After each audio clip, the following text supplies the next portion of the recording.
Ladies and gentlemen, welcome to Meanwhile Here on Earth. This program features in-depth conversations with the leading names in the subjects of UFOs, abductees, the paranormal, panel discussions, and the very best and brightest of the next generation of writers and researchers.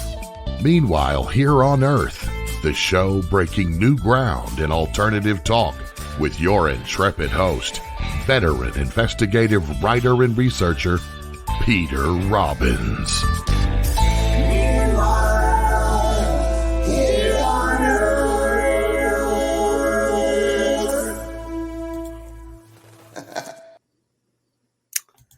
Hello, it is Peter Robbins returning with Meanwhile Here on Earth.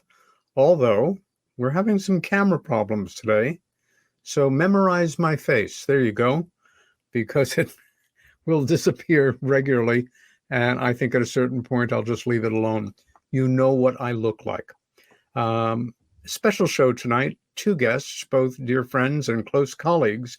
And before we get started, one of the reasons we are doing this show tonight is, or this morning or the afternoon, depending on when you are watching, is because in about a week, on Labor Day weekend, which for anybody that does not live in America is the 4th and the 5th of September, my two guests and I will be among the speakers at the Exeter, New Hampshire UFO Conference, UFO Festival and Conference, a wonderful yearly event which, like everything else in the world, in the real corporeal three-dimensional world, has been set back 2 years. So we're all looking forward to reconnecting in a town as pretty as they get, classic New England, and we'll look at some pictures of it later. So, to my introductions. And one more time, let's just... There you go. Still here, still looking good, but about to disappear again. Amazing. I must be psychic. Tonight, we have Jennifer W. Stein is fascinated by phenomena and has been paying attention to it all of her life. She says her life has been a personal study of ESP, precognition, and intuition, which has guided some of her most profound life choices, like who to marry, who to seek medical attention from, and when to pay attention to premonitions to avoid major accidents or serious life-threatening situations for herself and loved ones. A UFO sighting in 1975 set the course for open-mindedness early in her life, as well as a healing from appendicitis when she was 11. Jennifer was drawn to study ancient stone and effigy sites like Stonehenge, Newgrange, Serpent Mound, and many other ancient stone sites at an early age. As a result, she discovered crop circles in the United States, Canada, and in the UK. As a result, she published articles in periodicals and has appeared on Canadian and American television programs discussing this research. She has also traveled to many ancient sites around the globe with some top researchers. A few highlights of this research: she went to Turkey with author and Egyptologist John Anthony West in 2009, and Göbekli Tepe in Turkey with geologist and author Robert Schoch in 2012, and many South American sites in the footsteps of Zecharia Sitchin, looking for clues to humanity's lost history in 2004 and again in 2012.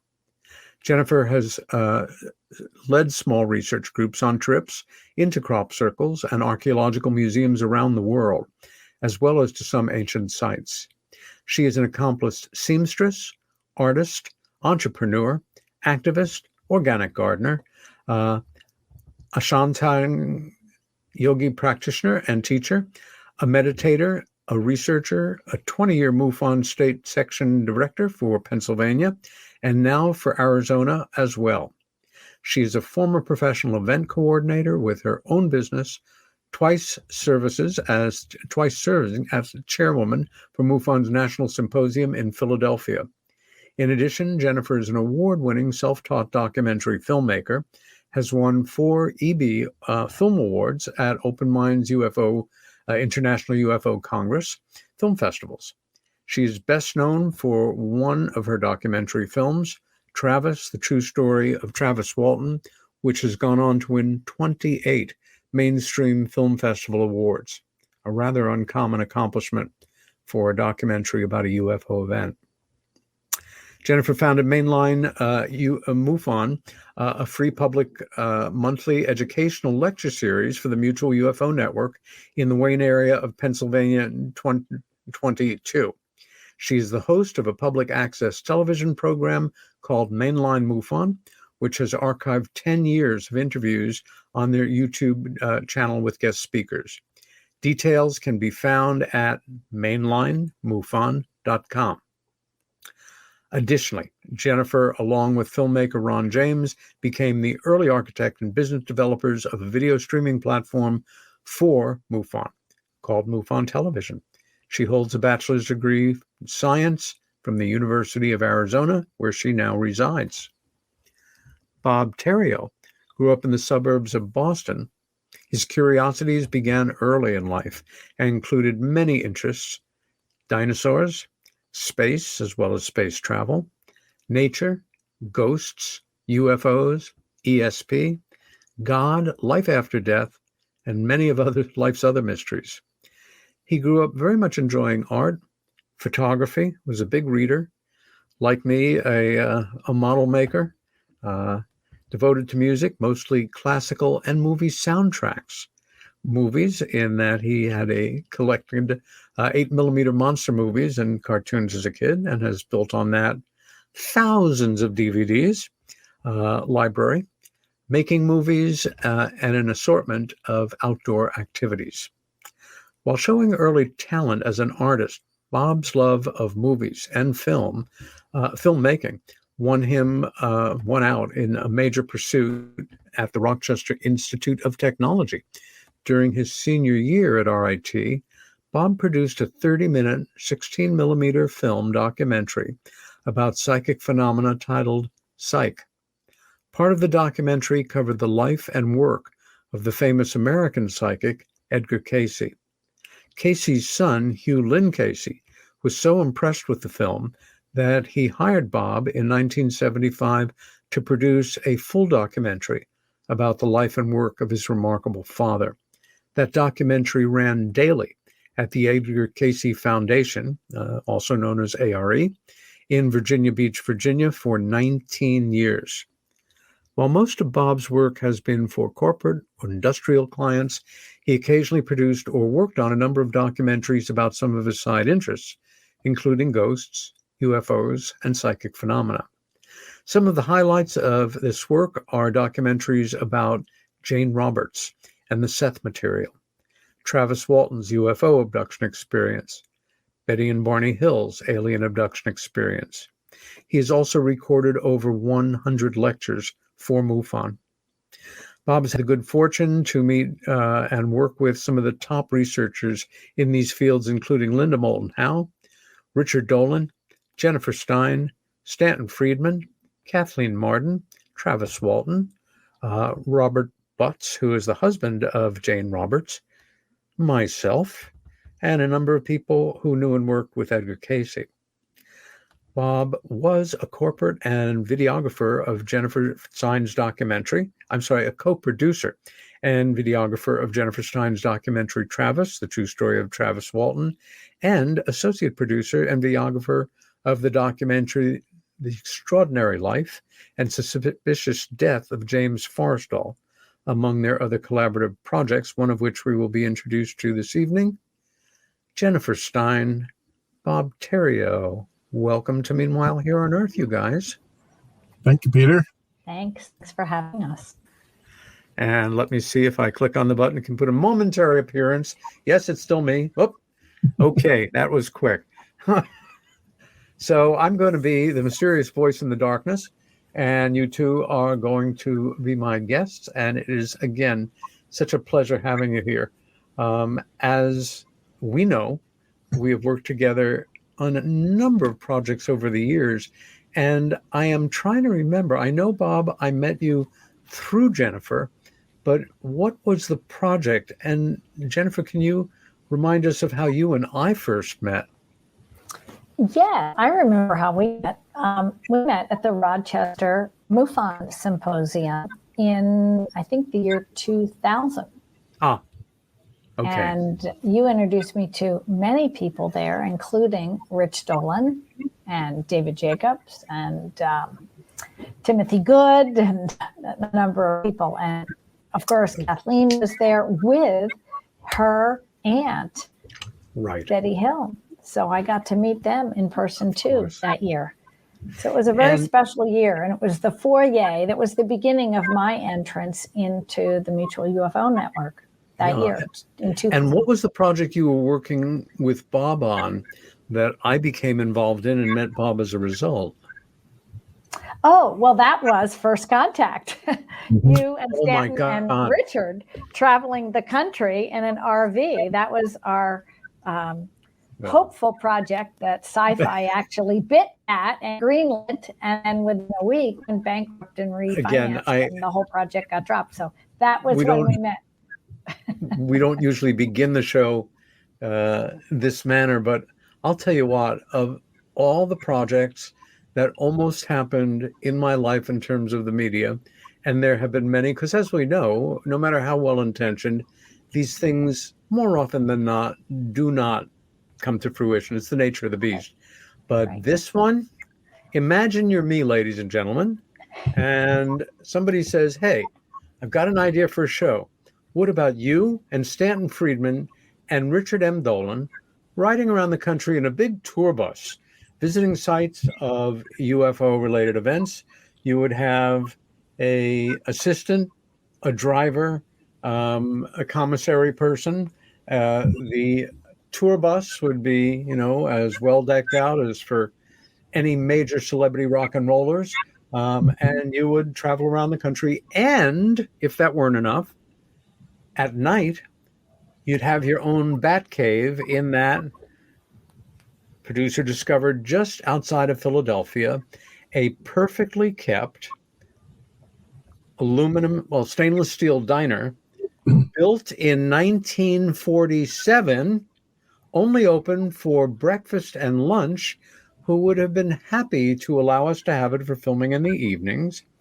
And we, thanks to Jennifer and a lot of planning and a lot of hard work, we got the bus, we got the driver, we got the budget to do the project, the pilot, and it just never happened. But I think about that show sometimes, this stillborn thing that, I could have handled driving around the country for a couple of seasons with Stan and Richard and you guys. That wouldn't have been a bad thing. Right. Your good friend Larry Landsman, was the one who brought the project to Sci-Fi, right. And they were quite interested. They actually said yes, and then the whole station had to refinance, unfortunately. But unfortunately, it's not online anymore. But maybe sometime we can do a show about it. Stanton's very excited about that too. He really would have liked that to come. Let's begin. In a little more traditional beginning, and I'll go back and forth between the two of you. Bob, we know each other quite well at this point, and your love of science fiction is only matched by your scholarship in the area of great science fiction films. And at what point in your life, in your childhood, did you become distinctly aware that aside from, flying saucers in the movies, that there was this phenomena called UFOs or flying saucers or, whatever the term was, that might well be real, and that it was completely separate from science fiction UFOs, and that the world made fun of it? Do you remember a point in your childhood where that electrical synapse snapped? It was at a fairly early age, and somewhere in the late 50s, early 60s. I became aware of it partly through there were some news stories at the time. There were flaps and interest in UFOs. I think there might have even been a couple of documentaries made that I became aware of. In addition to seeing, there were actually some comic books that came out with UFO themes that were like, real, UFO stories. As well as several books. So I became aware of those maybe around the age of 10, 11, or 12 years old. And I was into that, and I was into ghosts and Bigfoot and all kinds of interesting stuff going on in the world. But UFOs definitely caught on. And then at that point, we were starting the space race. Yes. And that was a big deal because we were in grade school, and every time there was a launch from Shepherd to John Glenn, they would put a TV in the gymnasium and set up chairs, and the whole grade school would go in and watch this event. So I became fascinated by that, as well as the whole UFO phenomenon. It was all kind of happening at once. So I became fairly aware of this situation early on, and then Life magazine came out with an excellent article about it, which I clipped out and still have that. I don't have the whole issue, but I have that. Huh. And around the same time, I was in the third grade.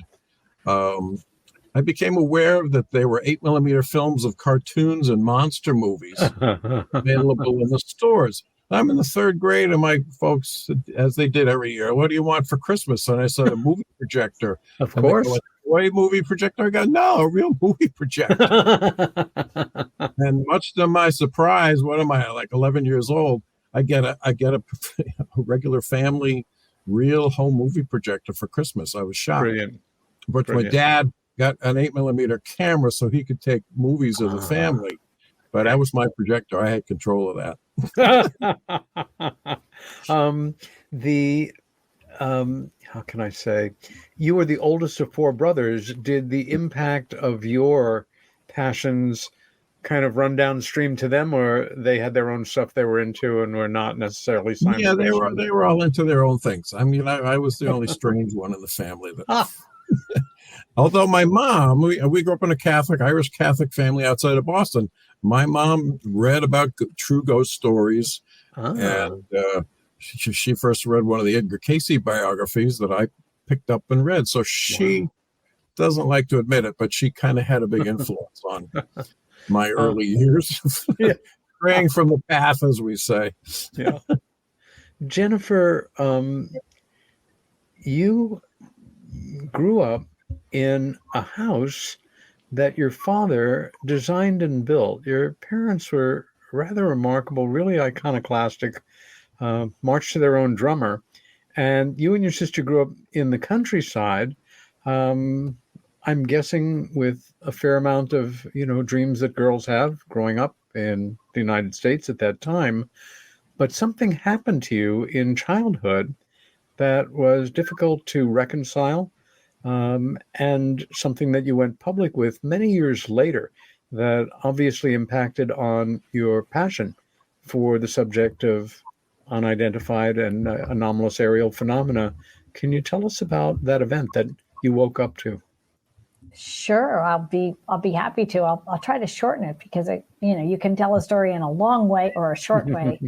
But basically, I had a bedroom with floor-to-ceiling windows that looked out over a meadow and then a couple acres of Mennonite farmland. And I could see about a mile and a half, of ground from my bedroom window.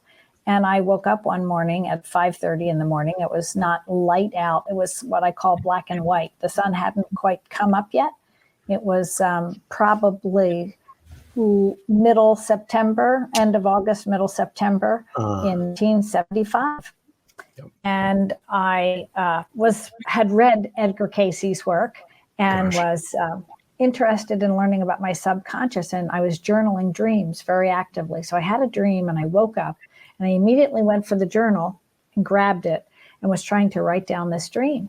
And as I look out my window in front of me, about a mile and a half away, 45 degrees on the horizon, was a rectangle of white light. If you took your fingers at arm's length, kind of like about that far apart from each other, I was mesmerized by looking at this rectangle. I tried to go back to write my dream, but I was thinking, what the heck is that? Yeah. And at the moment that I finally looked at it and asked, really point blank, okay, what's that? It's not moving. It's still a rectangle. It's been there a minute and a half, 2-3 minutes, something like that. And at the moment I asked the question, boom, it was smack in front of me. It was right above a big tree in our meadow. It was probably about 70 to 90 feet long, because it was sitting right above the big tree, not on it, but above it. That tree was about probably 70 to 90 feet high, and its breadth of its branches were as wide as it was high. It was a huge, big old oak tree, which is still there in our meadow. And that really got my attention. And then I realized I was sort of paralyzed. I couldn't move. I was crying. And I think it downloaded maybe some kind of information to me. And then I noticed it was zipping away when what I thought was just a few seconds. But then I realized it was light out and it was 7 o'clock. And that really kind of freaked me out, because I didn't have that perspective of time. Yeah. I had run in and woke up my mother after the F took off and asked her if she saw it, and she did not. That stayed in my gray box for about 25 years, me trying to figure out what it was, until someone else who was at my house at the time, 25 years later, said to me, "What happened when we saw that UFO?" And this was a friend from Up With People who was asleep on another level of the house on an outdoor porch that had the same view I did. And that was around 1999 or 1995 when I'd gone to visit him. And I realized at that point I had to unpack this experience, that it was real beyond a shadow of a doubt. I then knew it was real. It was not just a figment of my imagination, or it wasn't just a dream that I was having. And that's when I began to really step into the field and study it. And I'm so glad I did, because it's really changed my life, and it's opened a whole world of friends and information seekers and very brave souls who are willing to digest this arena, I'll call it, because it is one where you don't always know what the borders of reality are. Jennifer, a quick follow-up question. When you decided to really look at this experience, you did it in an extremely public way. You did an interview for one of the major newspapers in the greater Philadelphia area that was a full, with pictures page feature. Did that come back to you in any ways that were, for the individuals, not for you, awkward, anxiety provoked, weirded out? It didn't provoke anxiety for me, but I lived in a very conservative community. I also ended up on a local cable network television show in our area called CN8, which was a call-in show. I did the program on crop circles because I had just made a trip to crop circles for the first time. And then some local people from my daughter's school came up to me at the parent cocktail party and kind of said, "I saw you on television. I saw the article you did." And that's about what they said. And they walked away. And I was pretty much forever shunned as the weirdo, in spite of the fact that I was a major fundraiser for the school, and I did videos for the school, and I did, I was a parent, a teacher's aide, and was a class mom several times. Both of my daughters were in that school. It was a very conservative girls' school on the main line of Philadelphia, right in the heart of Bryn Mawr. And people weren't really quite so open, but some people were really quite curious. It certainly set the tone for the next 25 or 30 years for sure. Gosh, I guess. But I don't regret it, but you got to know who your friends were when you step outside the box. Yeah. Bob, I know for me, when I was growing up and became aware of this alleged phenomena called channeling, being a pragmatist, a skeptic, a wise guy, and always, in one way or another, approaching a mystery by asking if the solution could be the most mundane, incredibly boring thing first, rather than go for the gold and then nothing happens and you work your way down. And I remember thinking, when this phenomenon was described to me, I saw it, illustrated in some movie. You roll your eyes back in your head, you talk in a funny voice and make believe you're a 5,000-year-old disembodied spirit, and you tell this poor sucker what you think they want to hear, and then you get your money and you go away, and then you knock somebody else out. Until I was in my early 30s and read my first book about Edgar Cayce. And that really was like getting hit in the face by a bucket of cold water in terms of my skepticism, and more than skepticism, I had an attitude. And then to start to read work by him and begin to realize that I had no idea what was going on here, except that there seemed to be some aspect of this phenomena that was truly extraordinary, outside of the realm of our normal senses. And it was a bit of a milestone for me. You came to Cayce's work, I think, sometime before Jennifer and I did. Do you remember kind of going through a window like that, so to say, or you just got it as you read it and took it seriously from the start? I kind of fell into a big hole. Because at the time, like I said, most of my interests were UFOs, Bigfoot, ghosts, things like that. Sure. That had not a very highly intellectual treatments at those times. And I was aware of ESP and those sorts of things. And I, during my college years, right out of high school, I spent the summers managing the box office of a summer stock theater in New Jersey, of all things. Right. And I knew I would have some time for reading. So I grabbed some of the books that my mom had read, thinking, try to find some interesting reading material, one of which was the Edgar Cayce biography, There Is a River. Yes. No particular reason why that stuck out any more than anything else. It's just the several books that I brought. So I got down there to the Jersey Shore, and in my off time, I started reading it. And it was fascinating and challenging, especially when I got to the parts where Cayce talked about reincarnation. And having grown up in a normal Catholic family outside of New England, I didn't believe in reincarnation. That was something for, weird people in strange parts of the world to believe in. That can't be real. And I put the book down. But a few days later, I'm like, well, the rest of this book is pretty interesting, and his life seems pretty, well researched at that point. Yeah. So I picked it back up and I gave it another chance.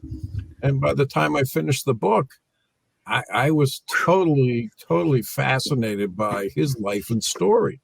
Yeah. So I became a member of the ARE, and I started buying any book I could about him, his work and life. So through my college years, I really became a super follower of the Cayce material, and I got their monthly newsletters, and I was just like totally absorbed by it. And I think for a lot of people like yourself, and I don't know if it's because of his Christian point of view and his personal story, but it really was a gateway for a lot of people to get into researching this whole field. And even at that point, they weren't necessarily calling it channeling. They were calling, being able to heal, doing readings and that sort of thing. They really weren't calling what he did channeling. And the interesting thing was, as I was there in the summer of 1975, and they didn't really have a budget for the film. Hughlin Cayce said, we've been trying to get this film done for years. We don't seem to be able to put it all together. But he says, I like what you did about my dad in your film. So he says, we're going to have you come down. We're going to have you work odd jobs, which I did, mostly in the audio-visual department, recording lectures and things of that nature. And he said, we'll try to somehow get this made. So it took several months of occasionally borrowing or renting 16 millimeter equipment, buying some film, and shooting interviews and shooting B-roll material over a period of from, say, June until September, when we finally had all the footage that was needed. But while I was working there at the ARE, a couple of the young people there, we got talking at parties and so forth. and they said, "Wow, you would really like reading about this channeler, Jane Roberts, and the Yes. Seth material." Yeah. And the word channeler, even at that point in my life, even though I've been kind of following it closely with the Casey story, the word channeling to me was just kind of like, I don't know. But then, of course, I had to buy one of the books and just to check it out. Yeah. They were pushing it highly, and that to me opened up another doorway, because as much as I like the Casey material and it's interesting, and he did psychic not so much healings but diagnostic work and other life readings, the Seth material came through in a whole new dialogue and presented this material in a whole different way that I found a little more clarifying and fascinating in a different way. And then I became kind of hooked on that. And you just visited only a week or so ago Jane Roberts' family home, as I recall. They were renting an apartment. They never became very wealthy. Up in Elmira, New York. Yep. A big old beautiful Victorian house that was built in the 1880s. Mm. And then somewhere in the early 19th century, it became a series of apartments. Sure. So they for 15 years rented basically a fairly tiny apartment there. But it was there that Jane had her first out-of-body experience, which led them on the path of eventually channeling Seth and writing over 24 books. Gosh. By Jane, and both Seth dictated books. So they call it the Seth House. And after Jane and Rob moved out, it just became a landmark for Seth enthusiasts. Yeah. But it was rented to a bunch of kind of, I don't want to say, low-income people, to say it that way. And the house kind of fell into disrepair, and it was in pretty bad shape. And then I'm thinking about 6-7 years ago, a woman who was interested in the Seth material, Ashara Wago was her name, suddenly had, and she had intuitions and different, sometimes messages. She would sometimes even hear voices to tell her to do certain things. And she had an aunt that lived in Elmira, and she went to visit her aunt. And while there, she got this message it said, "Go to the Seth house." So she went to visit the Seth house, and while there, found that there was one of the rooms available for rent. So on a whim, she decided she was going to move in. And that led her on a path to decide, okay, I'm going to make some efforts to try to fix this building up, try to raise some funds, and maybe eventually even turn this into a welcome center, museum. Yeah. So it was just within the last number of 6 months or so that they were able to purchase the building. It's a 501c organization at this point, and she's done a lot of work. Had just a handful of people helping her, but a lot of this has been herself. They have a lot left to go, but she has a vision of turning this into a kind of similar to what the Edgar Casey Foundation is for his work. This will be kind of a place where people can go and make a Seth Center, a Seth Foundation that will house a lot of the materials and artifacts and hold conferences and that sort of thing. So, Jennifer, when you were growing up, were you reading about some of these non-standard subjects, or was your reading choices more traditional? What? Well, I will share that I also read the Seth material, Seth Speaks and the Nature of Personal Reality, when I was about 19, because my sister was reading this. So when I was about 10, 11, 12 and growing up, my sister and I would play this game where we would sit back to back, right, with our backs to each other with a full deck of cards. She would go through the cards and pull out a card and say, "Okay." And I was 9 years younger, and she would say, well, just pull out the first card you come to, right? So I would. And it would be the same card that she had. And we would do this again and again and again and again and again. And it almost unnerved me at times. I was like, wow. It was a way of drilling, sort of like waking up your intuitive awareness as a child. And I also had odd and bizarre experiences sometimes as a child. I realized later as an adult, I was having some out-of-body experience, and I was able to recount it when I woke up. I can remember feeling a sensation, and this will sound very odd, but I remember floating around my house almost as if it was filled with water and I was swimming through the house, like a swimming dream where you're flying, but you're swimming through the air. Yeah. And I can remember flipping over and like hovering, like right below the ceiling, and then like hovering around my house and discovering stains and cracks and holes in the ceiling. That then the next day I would go downstairs and look up and go, oh, wow, like it's really there. The biggest thing I remember, I got a spanking for when I was about 7 or 8.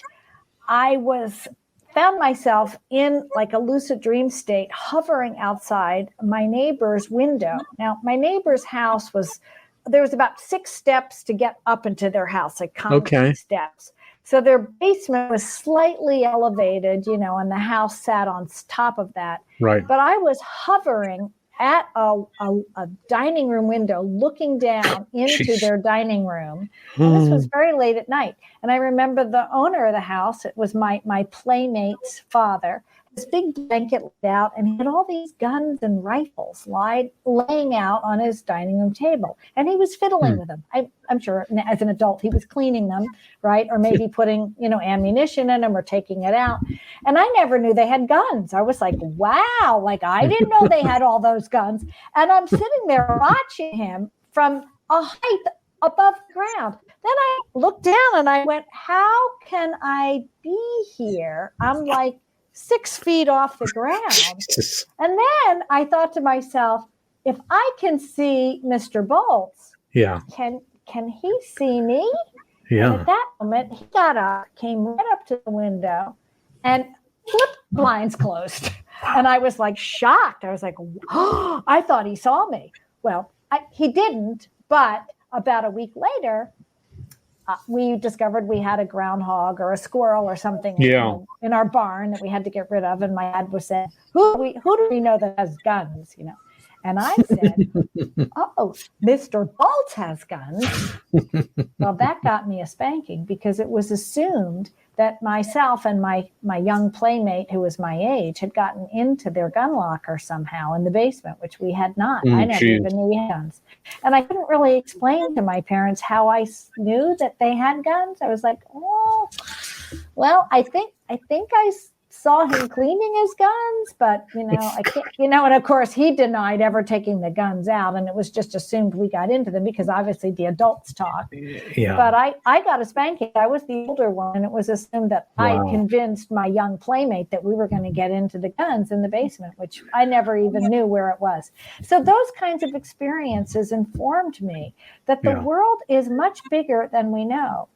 And then when I started to have precognitive experiences, which I have continued to have a bit of my adult life, I paid attention to them.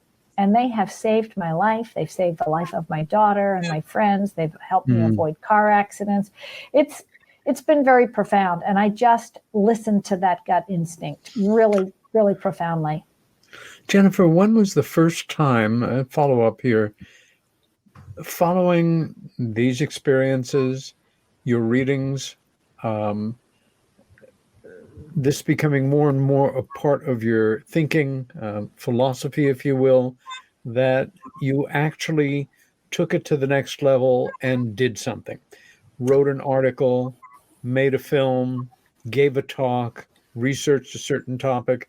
How did you make that transition into starting to be a contributor in the paranormal fields as opposed to a consumer and somebody who was an experiencer? Wow, that's a good question. I think it's probably when I stepped into the UFO field, although I was already doing public speaking in the Philadelphia area. I was the president of a Jewish women's organization. I founded the Coalition Against Jewish Domestic Violence, and I was going out in the community and speaking to rabbis and things like that, and speaking before full congregations on the topic of domestic violence in the Jewish community, which is something that is not well known. So I was already sort of making a contribution and stepping forward. I was involved in my daughter's schools and things like that, but I hadn't yet really addressed what we call the woo-woo subjects, right? The precognitive ESP, life after death experiences. But I would say that when my father died and he came to communicate with me in an out-of-body state and tell me things that there is no way I could have known, told me things I did not know once he died, that then I recounted back to my mother. That was a profound shift, because my father said, you're gifted, you're awake, you have a third eye, you have extended vision. Use it. It will benefit you. Don't go back to sleep. And I'm always here by your side when you need me. Gosh. And that was so profound. And I wasn't with him the moment he died. But when I got to the hospital, he was, of course, had passed. So I knew that the communication I was getting from him was real. Yeah. And then I continued to stay with him for about 45 minutes, pulled the curtain around him. No one knew he was passed. And I think that was a profound shift for me. I was right about 20 years old, and I really learned to listen to my instinct even more at that point and let it guide me. But it was really 2000 when I stepped into this kind of UFO world more profoundly. Bob, as you move through Rochester Institute, a wonderful school, of course, and your thoughts were more and more in the realm of a love that we both share, which is film and filmmaking. Were there any particular films, again, a specialty of yours and a great enjoyment is great classic science fiction films, that kind of went in a direction where it really addressed the reality of truly anomalous, advanced craft from parts unknown, etc., that stayed with you? A UFO-related science fiction film that kind of caught you from right field and made you think more deeply about this because it was a particularly good film, or even increased your interest in UFOs per se rather than UFOs in science fiction? I will say that there are two UFO-related films or sci-fi films that deeply impacted me. And of course, while growing up, I saw all sorts of sci-fi and monster movies and scary stuff, which didn't scare me that much. But there was one film, Invaders from Mars, which I'm sure you've seen. Yes. It's a classic. And I saw it once, and it scared the Jesus out of me. Yeah. And to the point where we slept over at my aunt and uncle's one time when my parents were away, and that film came on again. And within a few minutes, I couldn't watch it. I had to go in another room. And that's never happened with any other scary or sci-fi movie. And that affected me greatly. And then the other film that really changed the course of my life, because I had had some talents for art when I was young. And my mom had been an art major and an art teacher, and she recognized that. And she was pushing me in the direction of becoming a professional artist and an illustrator.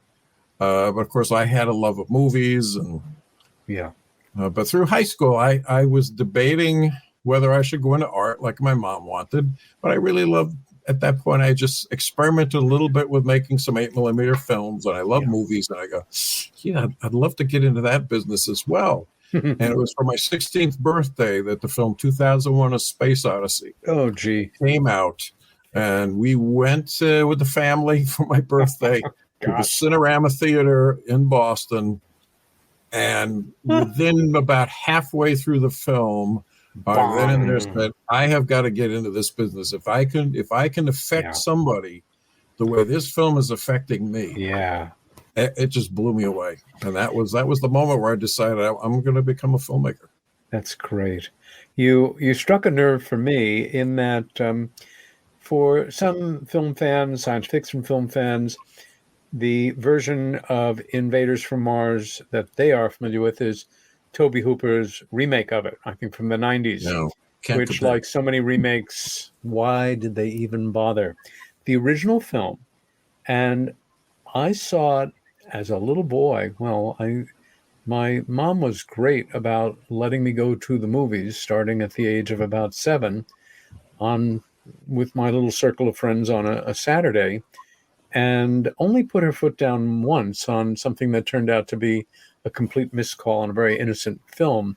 But the thing about Invaders from Mars, which I believe the budget on that film was between $60,000 and $100,000 tops. It was not large. It was not large at all. And I'll tell you one thing, fish bowls have never been the same for me. It's the only classic science fiction film told from beginning to end through the eyes of the child character. He's not like an extra stuck away in the corner. It's all happening to him. He's the one putting together the pieces. And as we know, it was strangely prophetic. It deals with abduction. It deals with implants in the creepiest way possible. Underground bases. And I think the most elegant device, now is this a spoiler? It probably is, is the way the film ends. They do something very special where you think you're out of hot water and then you realize, wait, it's just beginning again. And it was constructed almost like watching a nightmare, or sharing a nightmare. The way it was shot and edited, it really had that quality of not being real, of kind of being just creepy, and the noise from the sand pits when they would. That was one of the things I was going to say. That'd be laughable for a lot of people now. A bunch of voices going, and that just hearing that, I could hear that now, and it still gives me goosebumps. And the simple special effect of the telepathic leader in the glass container. Oh, the leader in the glass bowl. Yeah. Ooh. Well, we're off on a joyous tangent here, geeking out. And just by the way, for fans, by the way, of fans for this, it's only been available on a very low quality DVD for many years. Looks like it's made from a 16 millimeter print, and it was shot in Technicolor. It's finally being released at the end of this September on Blu-ray.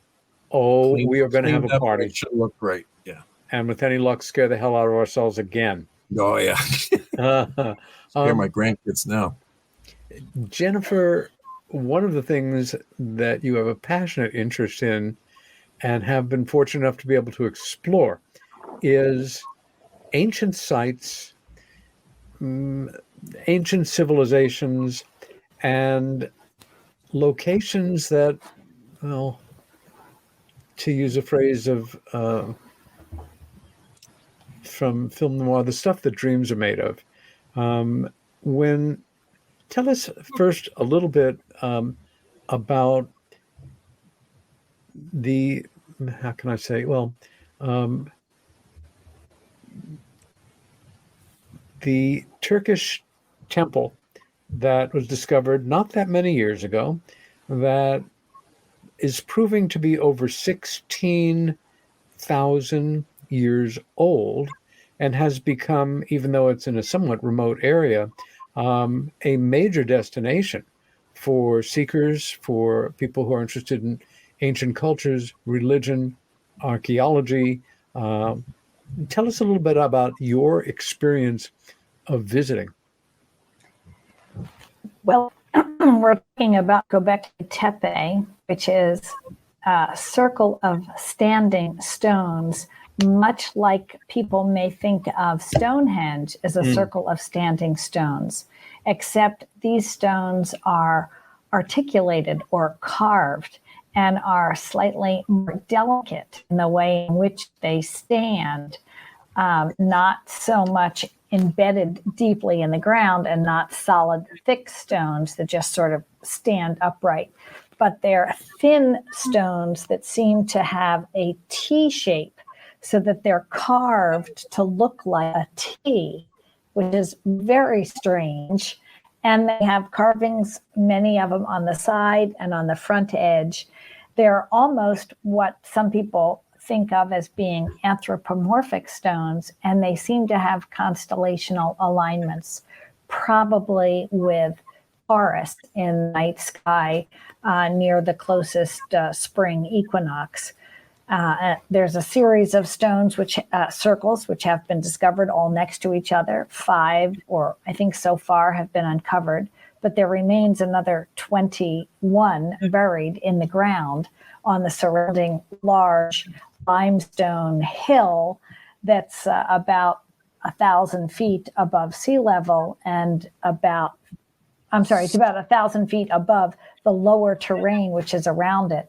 So this is an area that's often referred to as probably the top of the Fertile Crescent, the beginning of what might have been the Garden of Eden during biblical times, right where the Tigris and the Euphrates rivers begin in southeastern Turkey, not too far, about 16 miles from the Syrian border. And I was lucky enough to go there in 2012 with Robert Schoch, who is one of the world-renowned geologists in the world, probably best known for dating the water erosion on the Sphinx and the encasement wall around the Sphinx, which most likely dates that Sphinx to be from a much earlier time, not 2000 or 3000 BC, as the Egyptologists would lead us to believe, but 10 to 20 or maybe even 30,000 years before that, because of the substantial water erosion. There's 10,000 years worth of water erosion on that encasement wall around the Sphinx, which is still visible. Robert Schoch's theories so agitated the Egyptologists that they commissioned the Sphinx to be resurfaced so that the evidence of the water erosion on the Sphinx is now covered up. But of course, they didn't bother to do the encasement wall behind the Sphinx, which is stone, which made the Sphinx. So sorry, I'm diverging briefly into the Sphinx in Egypt, but Robert Schoch was highly criticized for coming up with this theory, even though it stood on firm geologic principles of water erosion and wind erosion, which he clearly defined the difference of in Egypt. And he was criticized, saying, if that was true, if there was civilization that was around at that point, there would be evidence. We would know it. We would be able to find pottery shards. And you've made this all up and you think you're so smart. And then, of course, Klaus Schmidt, who's a German archaeologist, is the one who did carbon dating in and around the Göbekli Tepe stones when they started to be uncovered in 1996. And they found carbon datable material. So they found organic material which had been deliberately buried around these stones. And that dated back to a good 12,000 years BC, right to the point where Robert had brought attention about the Sphinx, that it had to be that period of time or earlier.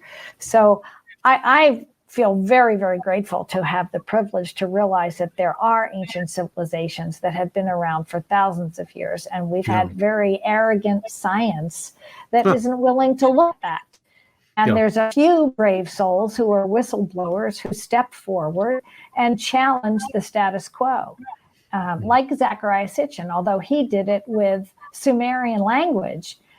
He wasn't a scientist, he wasn't a geologist, but he was a Syriologist and a linguist. And he started to look at the Sumerian tablets and said, there's evidence. They're speaking of a much earlier time. They're speaking of the days of old that are in the Bible. So let me jump in for a moment in that I remember when the story broke about the dating of the Sphinx, and overnight, Dr. Schoch, who is, of course, a highly respected archaeologist, scientist, he became the most reviled person in the area of official state-sanctioned, so to say, views on Egyptology coming from that very colorful, long-serving former head of the Egyptian Archaeological Commission. I forget what his title was. Azawi Again, Hawass. there you go.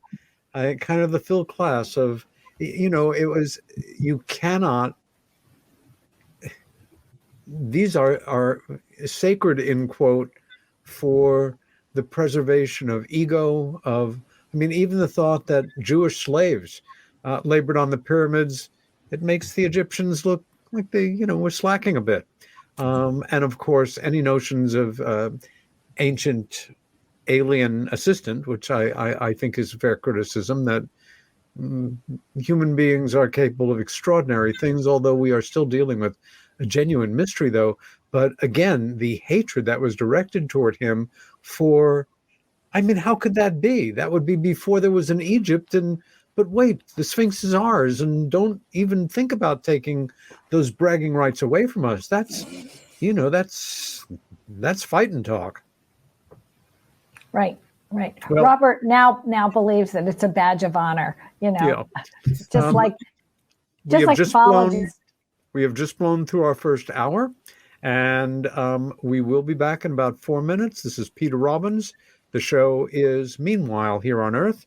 My guests are Bob Terrio and Jennifer Stein.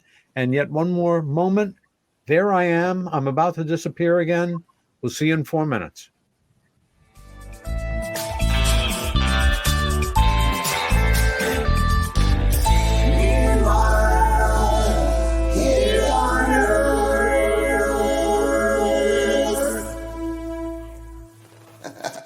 Hey members, the new KGRA DB app is now available on iOS and Android devices.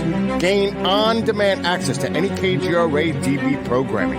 Download any show directly to your mobile device to listen or watch on the go.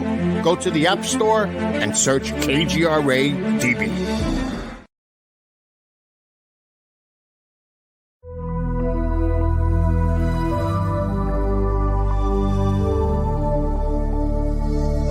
Are we alone in the universe?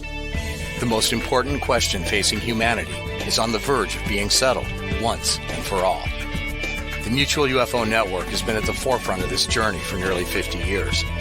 Our members worldwide are dedicated to the research, documentation, and awareness that will shape the future of humanity. Won't you join us?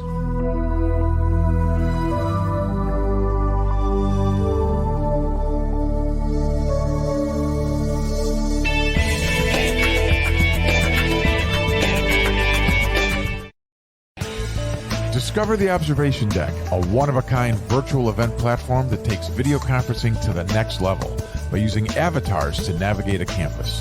There's so many areas and activities to choose from.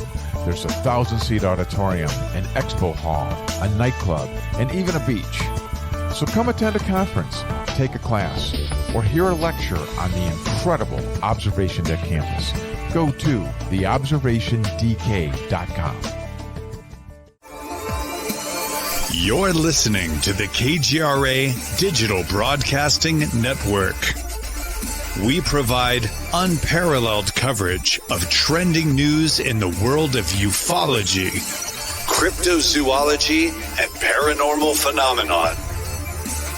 Whether you're watching our video live stream or listening to one of our audio programs, you are getting the best from world-renowned researchers and hosts, guiding you through topics the mainstream won't touch. Miss one of your favorite programs? No problem. Head over to the members area at kgradb.com for access to our massive library of award-winning content. Make contact, stay connected, only at kgradb.com.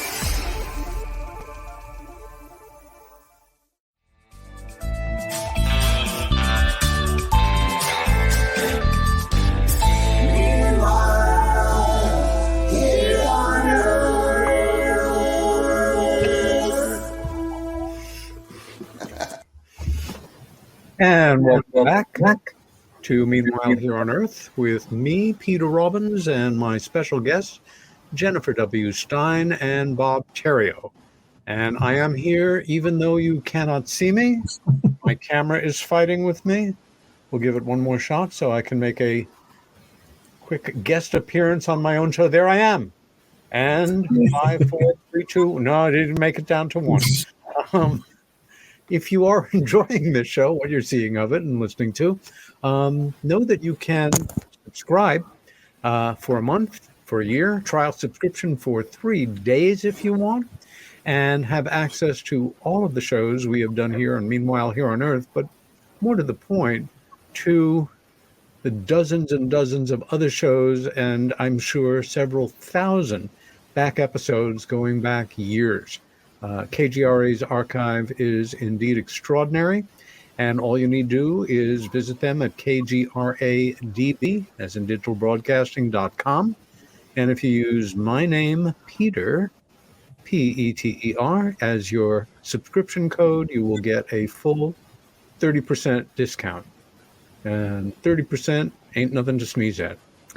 I actually, you guys, am really excited about the second part of this show because we still have a lot to cover. And what I want to jump in with is, first, you have collaborated on a number of projects together at this point as co-producers, as director, as videographer, as co-writers, as co-developers of project.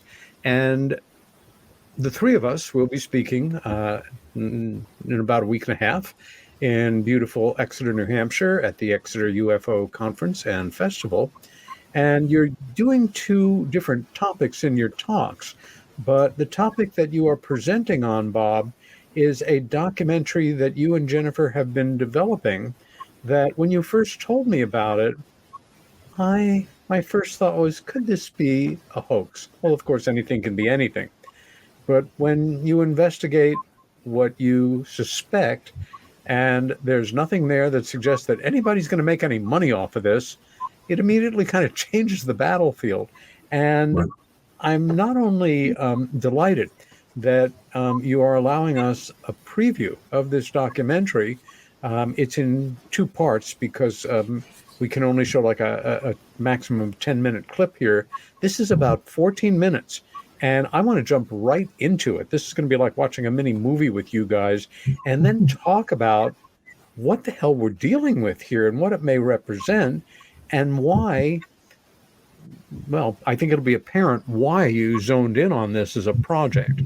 Can you tell us what it is called, what the name of the working title of the film is?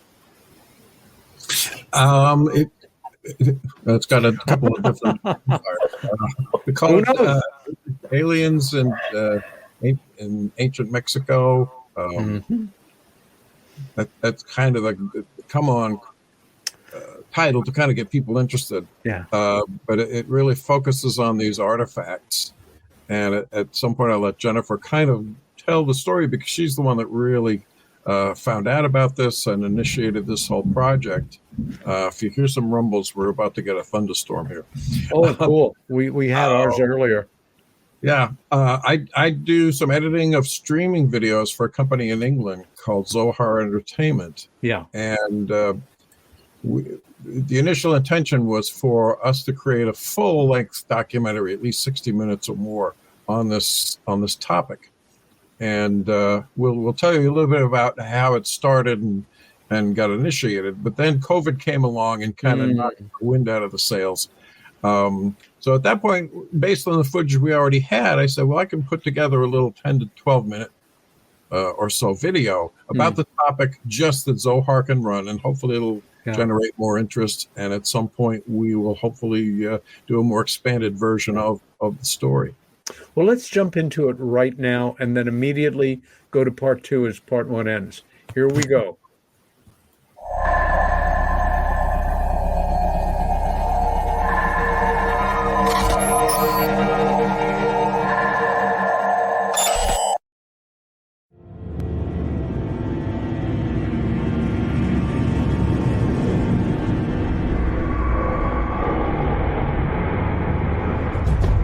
Mexico, home to some of Earth's most advanced, mysterious, and violent ancient civilizations. archaeologists and historians continue to uncover treasures buried for centuries in the jungles and the deserts of Mesoamerica. The Olmecs, one of the earliest to occupy the region, left behind giant stone heads, whose features resemble races from the African continent. The Mayans, whose pyramids and architecture rival the monuments of Egypt, the Middle East, India, and the Orient, developed a form of picture writing and ways of recording dates on stone. And the Aztecs, who, like the pre-Columbian civilizations that preceded them, practiced a religion that relied on natural forces.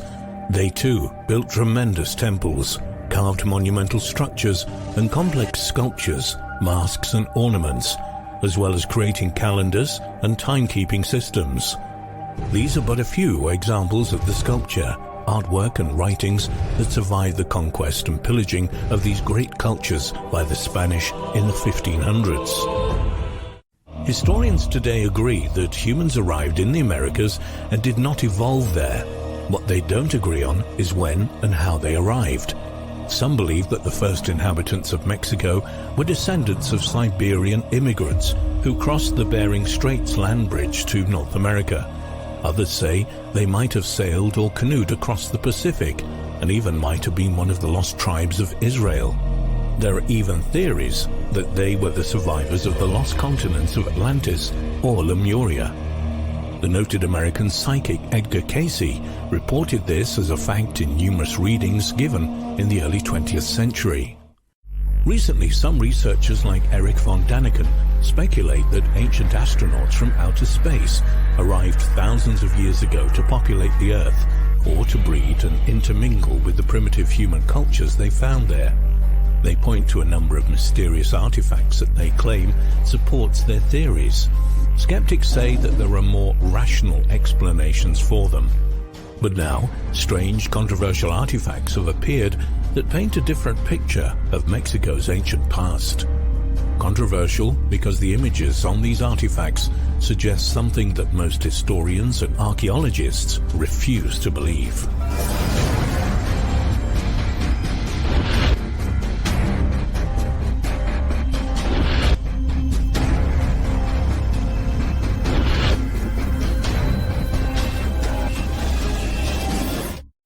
In 2012, Victor Camacho, a Mexican radio talk show host and paranormal researcher, was shown some very unusual artifacts by a friend. These stone carvings were allegedly found by farmers and common landowners in a number of remote sites in northern central Mexico, far from the sites of previously known Mesoamerican cultures. Victor and his wife Gladys began to research these artifacts and soon learned that they had been discovered for at least 50 years, but are generally shunned and ignored by the Mexican government, leading archaeologists and historians. Why, you may ask? One reason is that the landowners have kept their locations secret and have not allowed professional scientists and archaeologists to investigate them on site.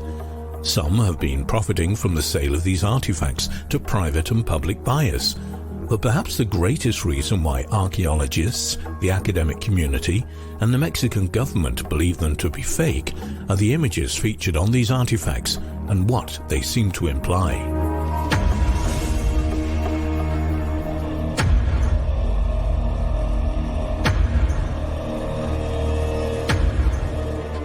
Most people who have seen these images agree that they do not represent human beings, gods, or other things that are native to planet Earth. They seem to represent what UFO researchers recognize as extraterrestrial beings, half human, half alien hybrids, and UFO vehicles.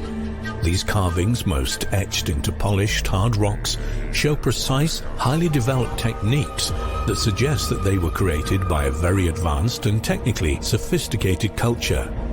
Are these authentic ancient artifacts or very clever hoaxes, as many experts claim? One way to find out is to have them carbon dated, but rocks can't be carbon dated. There are, however, a number of sculptures with other kinds of stones glued onto them. Researchers removed some of these stones and were able to carbon date the organic materials found in the glue. The results of one test performed at a German laboratory date that artifact as 3,800 years old. A second carbon dating of a different sculpture at the University of Arizona AMS laboratory produced a date of 7,521 BC.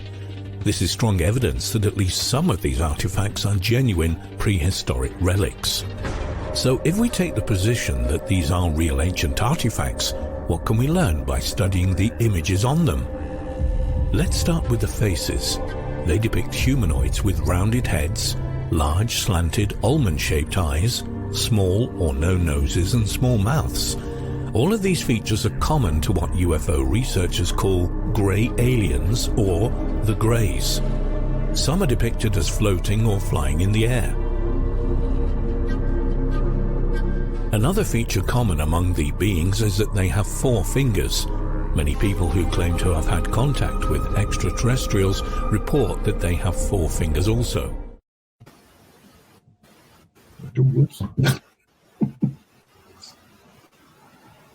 Other figures appear to be more human, with clothing similar to figures seen in Mayan or Aztec artwork. But their heads are larger than normal humans, and they have those large slanted eyes. Even small figures that may represent babies or small children.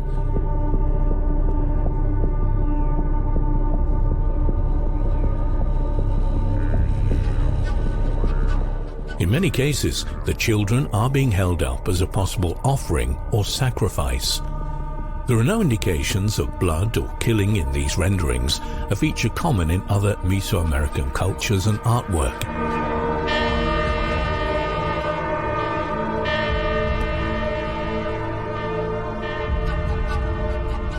In addition to the offerings of alien children, some of the figures are holding or offering a round orb of some kind.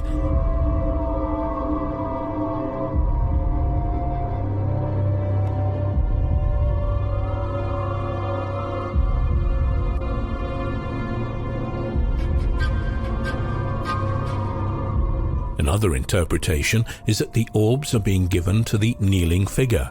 Many figures have what appear to be wings. Was this part of some religious or ritualistic costume, or does it represent the fact that these entities could fly? Some may speculate that these beings are angels or gods, as depicted in other works by advanced cultures worldwide. There are also female figures depicted, with some indications that they are pregnant with extraterrestrial-looking embryos. Researchers in recent years who work with people claiming alien abduction experiences report that they have been impregnated by the ETs and that there is an active program to create human-alien hybrids. These artifacts may indicate that this phenomena has been occurring for many thousands of years. To support the theory that these figures are beings not of this earth, there are many images of flying objects that resemble photos and descriptions of UFOs or extraterrestrial spaceships that have been reported around the world over the past century.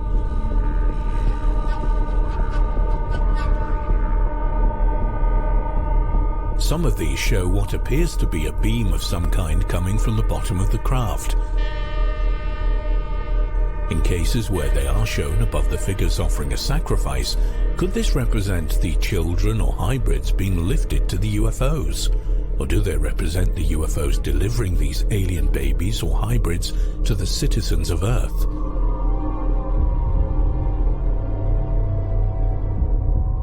Quite a number of the artifacts show what may be the reason these beings have come to our planet. These round circles may represent the ET's home planet. Some are plain circles, but most are surrounded by dozens of small dots. Does this indicate that their planet was destroyed by asteroids? Another explanation is that these might represent a technically advanced civilization with a planet surrounded by manufactured satellites similar to Earth. In any case, several of these planet icons have several large cracks running through them. It's easy to interpret this as representing earthquakes or other planetary destruction. Some of these images show what appears to be a comet, but instead of hitting the planet, it is aiming away from the planet, which may actually represent their craft leaving their world to escape their catastrophic planetary destruction. Again, we can only speculate as to their meaning.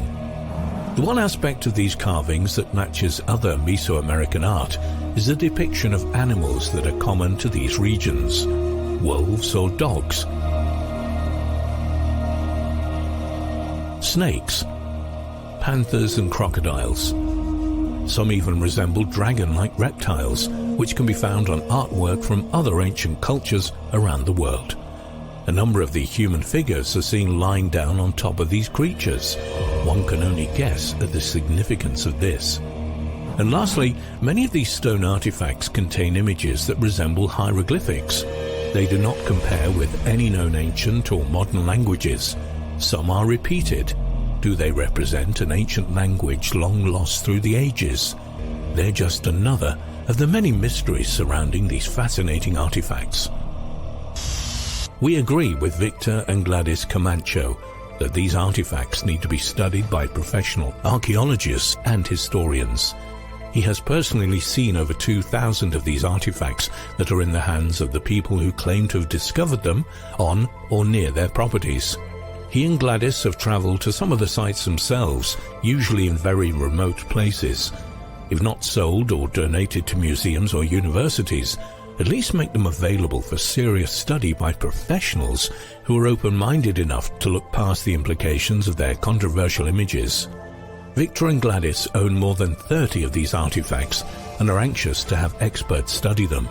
Scientists and academic professionals are known to have anti-UFO and extraterrestrial biases. They work very hard to protect their libraries of knowledge and resist any evidence that may conflict with their beliefs. Serious research may uncover acts of fraud, but it may also prove that these artifacts are real. And if so, we must all be prepared to open our minds to the incredible stories they have to tell us about our ancient past.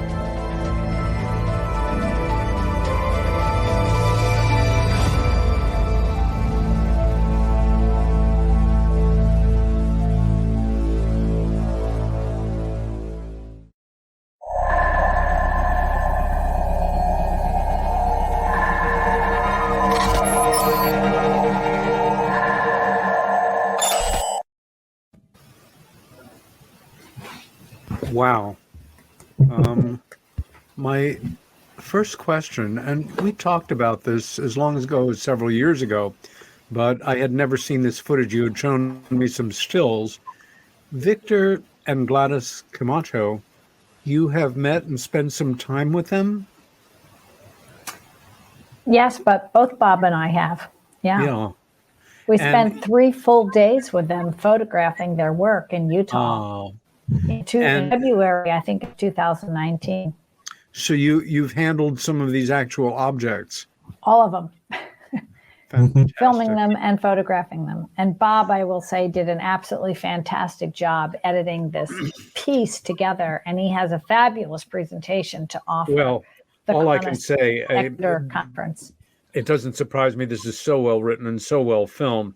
But how exciting, in part because no one else is really involved, in my knowledge, to developing the story or even being very aware of it. One question that was answered for me was, again, playing devil's advocate, that what's the angle here? How could somebody perpetrate this fraud and make some money on it? Because you're not going to perpetrate a fraud that you're not going to realize a profit on unless you're some highly tuned esoteric character that will, draw satisfaction from just knowing you hoaxed the world on something. The fact that, of course, as they were starting to talk about in your script, Bob, carbon-14 dating, of course, you can't carbon-14 date a stone. And then, of course, you answer the question right there, organic material in the cement. And it doesn't say a zillion years ago or 50,000. We're talking 7,000, 3,000, 4,000 BC. That's considerable. That's major. And I don't think any of us have to make too much of a stretch to understand why the individuals who own the land where these things have been being found and I'm sure own quite a collection of them, the last thing they want is to make their location public and have, every media circus as well as, gold rush characters going in there like, tomb robbers and taking what they can get and taking off. It's fascinating. It's really, the imagery is so blatant and so unambiguous. I'm just really doubly now knocked out by this. Your thoughts at this point, Jennifer first and then Bob, in terms of what you have kind of stumbled into here and your responsibility, which we've already had a sense of, very high level production values here and not hitting anybody over the head, of how you can do your best to represent this material to a skeptical world or a belief-oriented world, who could care less about the evidence. Gee, these look great. Let's grab them. Okay, so I'll try to jump in first and say exactly. It is a complex subject. We know that some of these artifacts are definitely being faked or hoaxed and sold on the internet for substantial amounts of money. Sure. There are people making a profit at this, just like there is counterfeit money and just like there are hoaxed crop circles and other various things. We know this is part of the phenomenon. Sure. We also know that some of the historical, you might call it providence, but it's hard to prove providence. Yeah. There is some historical providence of some artifacts that were in family collections for 50, 60, 70 years. Yeah. And then some of those collections came together in Mexico and became part of a personal collection that was then offered up to a museum upon some people's death. Sure. Because these collections had been in people's personal families because the artifacts were found on their own personal land. And they were found really over many, many, many decades. So there's some historical provenance, some interesting historical provenance that's been researched. There are some fake or hoaxed formations, or artifacts, I should say. And then there is some new research which is surfacing. We did mention some of the carbon dating that was done on glue.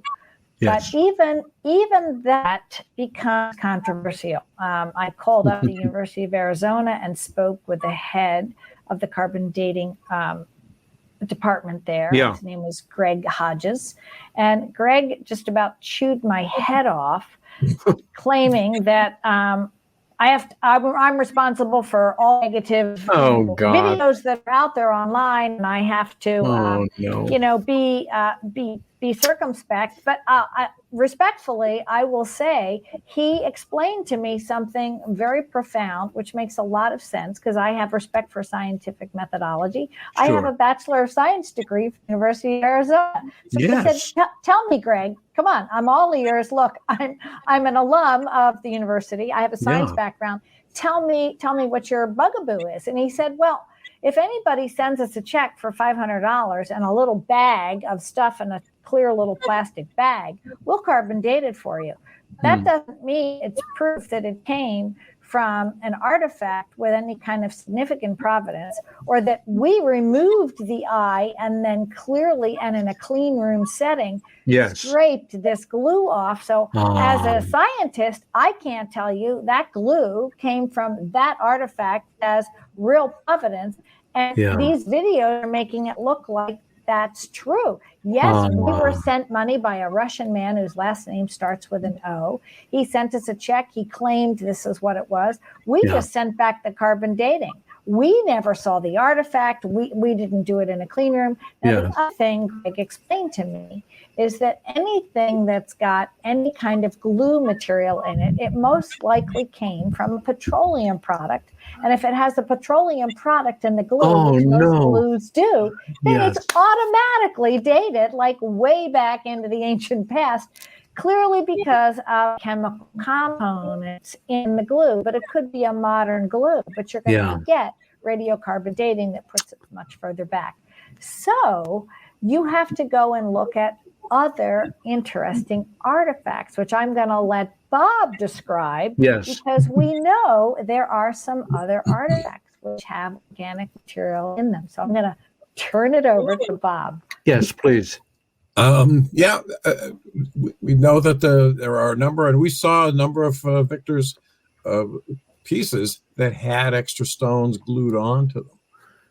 And also the Scott Walden's. There was a pipe where very small holes were drilled through these rocks for several inches. And what sort of technology even now could do that? Yeah. But when you look at and handle these, they don't look like they've been created recently. And I know forgers can be good at making this, but we're talking not about bone or wood or clay figures. We're talking about carved hard stone and in rock. And a bunch of these have so much carving done on them and to them that to me, it would take quite a bit of time for somebody even now with modern technology to create these types of artifacts. And there's not even a hint of any machine, cutting. No, there's no way to tell how these were made. Yeah. But there is signs of wear and of aging on them. Like I said, they don't feel or look modern. Yeah. And something that I did not bring up in the documentary, but when you're looking at these, they're saying, they're polished stone. But as you saw in the big, large, round object, that was gray and stone colored, and obviously worked on and polished. But a great majority of these artifacts have a coating of some kind of white, hard, maybe ceramic, or I don't know, some kind of material, so that when they scratch into it, you're seeing the color of the natural rock through it. The dark lines are the color of the natural rock. That these rocks are not white. That's not their natural color. So these have been coated with something, and it's very hard. I mean, you can try to scratch it with something, and this material is not easily scratched. So that's another aspect of this that's mysterious and represents some kind of advanced technology. And somebody today would have to spend an awful lot of time and effort to create that.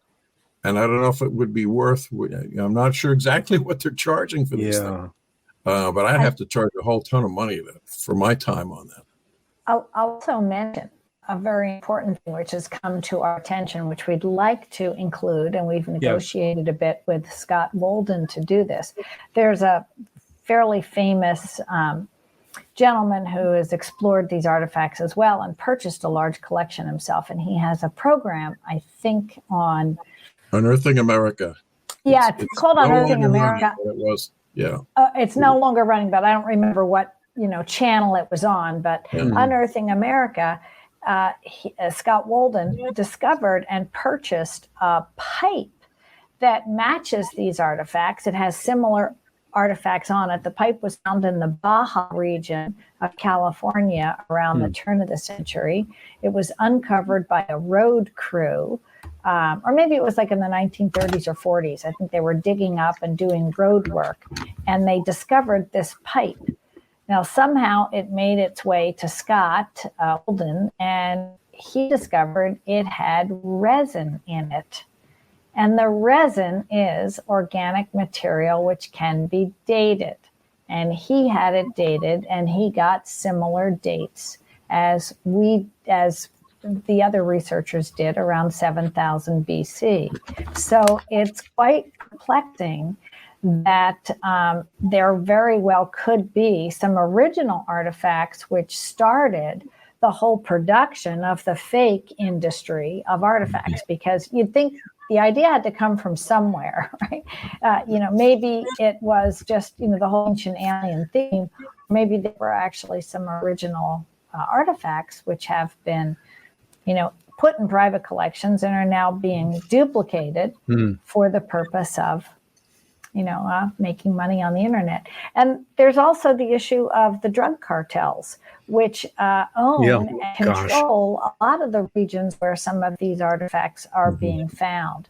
So for people who are not Spanish speaking or not originally from Mexico to just go down there and start climbing around and exploring in caves, we may well come across a stash of drugs and be murdered and never show up again. Or be ransomed, or something like that. So we really have to tiptoe lightly around the subject. But it's so multi-layered. Very much so. It genuinely is a mystery within a mystery. And again, my very first take on seeing some still images of these objects were, if it looks too good to be true, it usually is too good to be true. But that's like saying, oh gosh, that actress is so beautiful. How good an actress can she be? And then, of course, the humbling experience of going, that is one amazing actress. I don't care how they look. These objects are incredibly intriguing. It is easy to understand that once even a moderate amount of word got out, somebody could hire craftspeople, show them these images, give you X per piece. And then, of course, the fake intrigue of, this is a very valuable artifact and very controversial, and you're going to have to get it out of the country on your own because these things are going to be worth so much when the aliens land, et cetera, and so forth. So, the dark aspects and the thought of, alligators, snakes, dragons, space people, but drug cartels? I think I'll wait till the documentary comes out. Jeez. And the fact that these are for sale, there are laws in Mexico that actual purifying Mayan or really recognized ancient artifacts that you cannot sell them. It's against law that they belong to Mexico and should go in a museum or whatever. You can't. But they are allowing these to be sold because they don't believe them to be real artifacts. Isn't that interesting? Yeah, they're just turning a blind eye. And you wonder, is somebody being paid off because they're just ignoring all of these artifacts that are being sold? Or, what's the real story there, a cottage industry in independent manufacture of good fakes. And also the police departments could benefit from that. Yes, exactly. But that cultural arrogance that we is similar to, wait a minute, the dating can't be right from the water effect on the outside in the back of the Sphinx, because that means the game is over for all of us who have lived, eaten, breathed this ethic, this tradition, this fairy story of Egyptology. And please, all my certificates and all my graduate degrees and, the little plaques thanking me for my excavations in museums around the world. No. If I'm wrong, I'd rather that the lie continue, because otherwise, I have an identity crisis coming at me. And let's shift gears now slightly and massively, slightly in that we are still working in the realm of film here, and massively because the subject is so different. The most accomplished collaboration that you two have come through together is simply one of the finest single case UFO-related documentaries ever made, bar none. Travis, the true story of Travis Walton. And obviously I know the backstory, but you two returned to Arizona repeatedly over 5+ years to deepen your level of contact, cooperation, trust with the protagonist, but also to begin to make contact and gain the respect of so many people around Travis Walton, directly and indirectly. did you guys have any idea what you were in for when you basically signed on for this? Well, I will tell you, if Bob hadn't agreed to take it on with me, I don't think I would have been brave enough to start the project myself. It was a big adventure, just getting the footage shot and going out there. Yeah. Yeah. But this was Jennifer's initiate. I'll let her really tell most of the story, because I was co-producer, but primarily cameraman for much of this footage.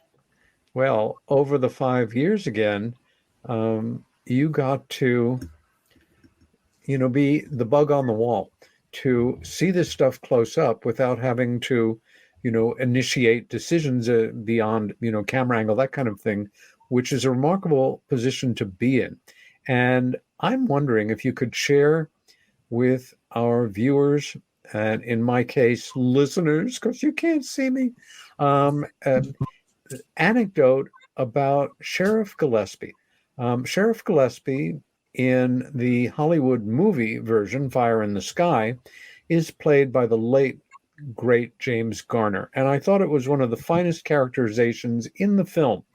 And one of the things I thought was kind of an invention purely of the screenwriters, Tracy Torme, with input, of course, from Travis Walton, was that the character played by James Garner didn't seem to completely dismiss the possibility. But when you were actually filming Sheriff Gillespie, you learned something from him. I think, Jennifer, you asked the question of, did you believe any part of this? And his response was, I only wish it could have been on camera, but can you give us that story? Of course, I would be happy to. I went back. Bob didn't get to be part of that interview because I shot that interview in 2014, and Bob was there in 2013 with me. But we started the whole project in 2010, and we didn't finish it till 2015. So really, it was certainly a 5-year project. Yeah. And so we went to Travis and I and another wonderful gentleman named Gary Hilton, who did our drone photography, shot an interview with Martin Gillespie in his backyard, and we're so glad that we did. He is now no longer with us. He passed away, and he really had a lot of respect for Travis. He actually brought Travis some of his records when he left his employ as a sheriff after about 40 years in that position. And he suspected that the records would be burned, so I'm really glad that he brought some of the records to Travis and Mike Rogers, which he did. But back to the interview, he really eventually, I think, came around to completely believing Travis's story, but he couldn't openly really say that because he was the local police sheriff and he had a reputation to abide by. But what he did say when we were finishing up the interview is, if you turn off your camera, I'll tell you some of my own UFO stories. And Travis and I just kind of looked at each other and gulped. And he proceeded to tell us, one very profound story, which really blew us away. And I've never heard any sort of story like this or since this time. But I will say that Deputy Ellison, the other police officer who was really responsible for a lot of this investigation, and I believe, is still alive. We also interviewed him, and he did the same thing. And I didn't even really ask him. Maybe I sort of did. Maybe I said, have you seen anything yourself? And he said, well, yes, but, I'm not going to let you record it, but I'll tell you about it if you turn your camera off. Yeah. So there had been sightings, too, well reported in the newspaper as before Walton's case. In fact, Travis's brother, Wayne, had seen what looked like a tic-tac at a very low level, right at treetop level, maybe a couple of years before Travis's event. So it's really quite fascinating, that they came forward and shared their own stories like that with us. As part of any creative project where you have a plan, you may have an outline, you may have the whole thing mapped out, But when you think creatively and keep out of your own way, sometimes new directions will suggest themselves, and the form and sometimes the content of what you're working on will shift, which I think is a very exciting part of any creative process, whether writing, filmmaking, music, what have you. And the number of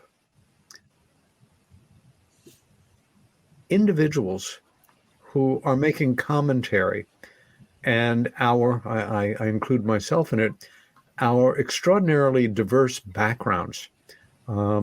You told a story within the story, and then you bring in informed voices to give their opinions, findings, thoughts, intuitions. And, part of the process is very serious. Other parts are extremely enjoyable. And I guess it was about half a dozen years ago, the three of us were working together to capture a number of interview segments. It was a major UFO conference, just on the other side of the Pennsylvania state line in Cherry Hill, New Jersey. And you had rented a hotel suite for us to work on the filming. And I don't know, we might have had 10 or 12 people that, kind of lined up and came over the course of the weekend to shoot their segments. I remember I had a really bad cold, was on some kind of cold med, and was taking little naps in between. But so many of these people are people that we really care about, have a good time with. And I put together a number of snapshots just from my photo files. And it begins with some of these outtakes from this filming. And Bob, of course, you are in a minimal number of them because you are the man taking the pictures. Yeah. The man behind the camera. Exactly. Right. And Lee Spiegel, a good friend and a great newsman. Lee was the UFO paranormal reporter for the Huffington Post for many years. But we go back to, I first met Lee in the 1980s when he was a syndicated talk show host with NBC Radio in New York City. And first interviewed me there, and we've been friends ever since. And I just adore the guy, and he was a wonderful guest.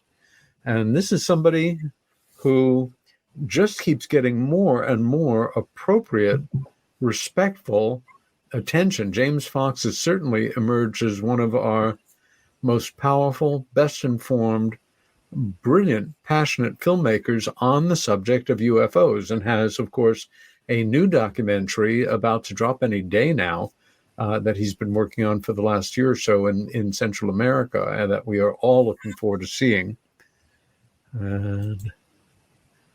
And one with our friend Bambi in there.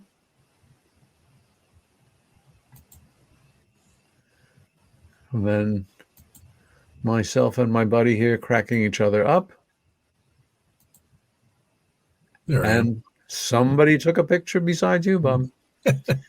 So where we go from here, and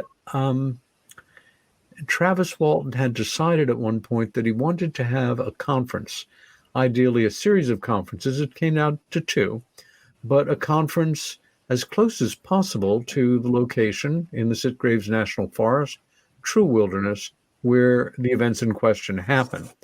And Jennifer and I were involved in both of the conferences. The second one, which took place in 2015 on the actual 40th anniversary of the events in question,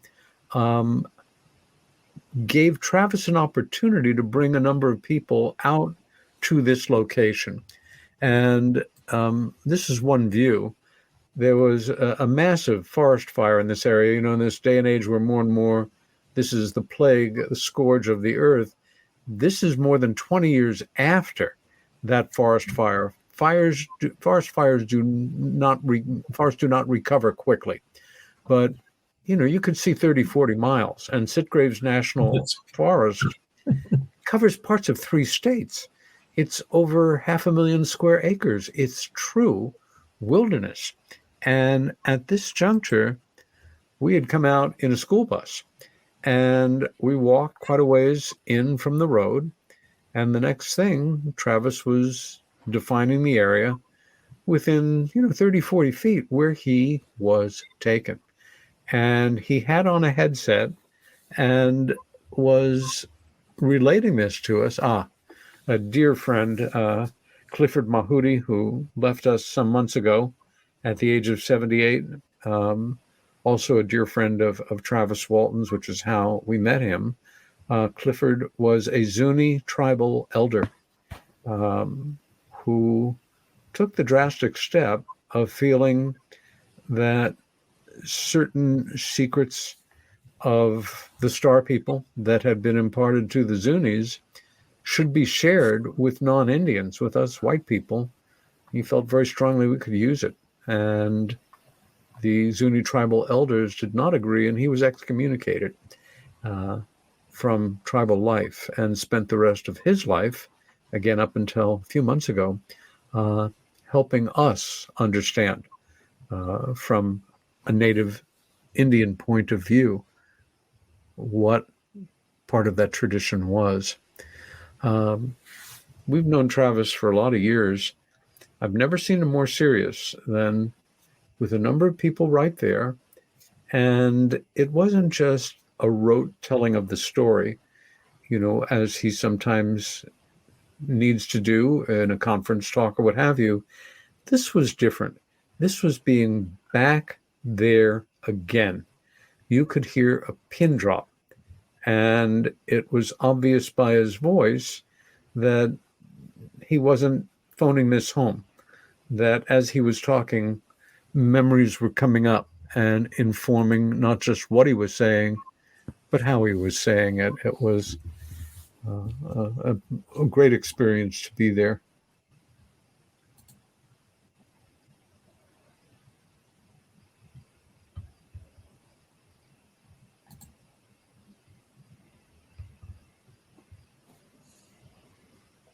Can I mention, Peter, while you're Please. showing these pictures, that Travis and I just did a screening this past Saturday night at Lilydale, which is the oldest spiritual community in the United States, up near Lake Erie, below Buffalo. And we had a standing ovation for the film. We had about probably 120 people in the audience in this historic place where Tesla had presented, and even Einstein had come and presented, and it was really a fascinating place. And we had Damian Brinkley, who was there that weekend as well. I was very impressed with the film, and it was a real honor to be able to be there with Travis. And the Q&A lasted a good hour and a half. People did not want to let Travis go.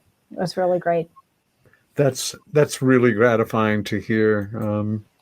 This is us after the presentation, which I must say was pretty emotionally draining for us. I can't imagine what it was like for him. Now, as we know, great efforts have been maintained to keep this location out of the public domain, so to say. The last thing that any of us want is, there'd be a souvenir stand selling rocks and sticks from the Travis Walton location, abduction location, or people just going out and, scrounging it themselves. And another reason, and a very compelling one, is that some of the most profoundly unambiguous evidence has to do with the tree rings in the area of the clearing.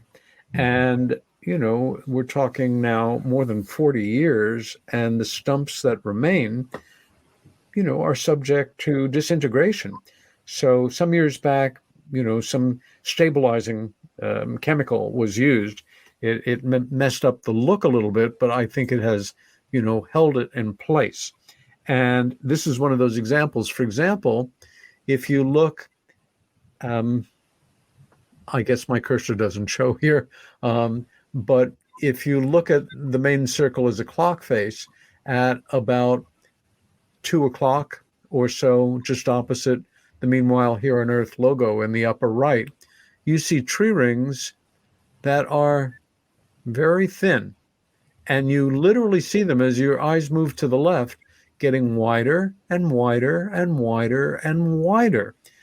For me, this is one of the most exciting, I can't tell you, genuinely exciting pieces of physical evidence in the entire history of documenting the reality of trace cases, physiological changes to organic material that have come in contact with truly anomalous activity.